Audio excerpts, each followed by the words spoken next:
ní ìgbà tí Ọlọ́run bá ti ní kó máa rí oorun sùn tí ń lálàá tó jí tí sì ń rántí àlá ẹ̀ gbogbo tó bá ṣẹlẹ̀ lójú àlá ẹ̀ ó di múmú ṣẹ.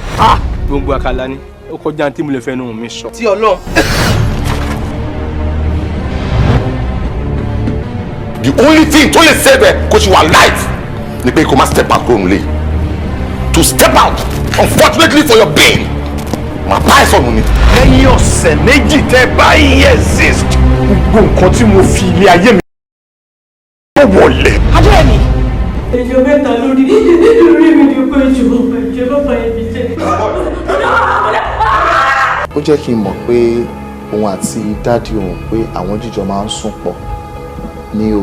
màmá ti dé bèbí ẹ̀wọ̀n báyìí kí n tó padà lẹ́yìn ẹ̀ tí mi bá ṣe kó níyà mi àti bàbá mi kan ló bí mi. mo fẹ́ gbọ́ ìgbé nílé wọn kílẹ̀ ọ̀la tó mọ́. ó dá mi lójú pé yóò ṣe. tó bá gbọ́sọ̀ máa pa ẹ̀ máa fún ọ ní ẹ̀. ọmọ ní ọlálejò. dádì kílẹ̀ ń wò. tẹlifíṣàn.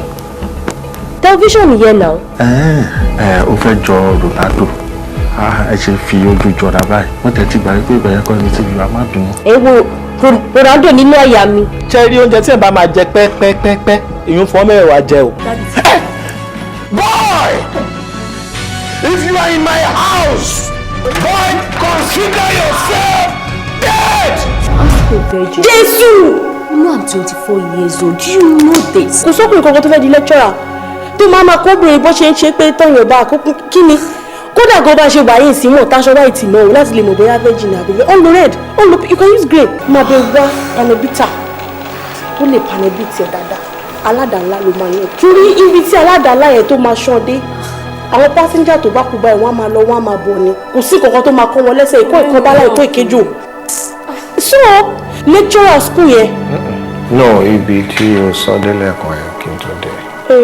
Julius Berger ló ṣe bíríìjì Èkó. Girl, you're dead. What exactly is your problem?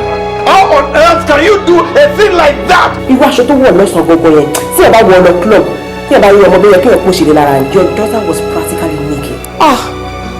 Mo dáhùn. Sọ pé wèrè bye bye. Okay, you want to say it? Sọ pé wèrè bye bye. I'm coming next weekend. Èṣù tó bá ṣe any of them tó bá tamper pẹ̀lú ọmọ mi mo lè gbé double barrel. Bàbá dàbò ni. I cannot do without you. You have to be with me always, every minute, every second. Tó bá marry nǹkan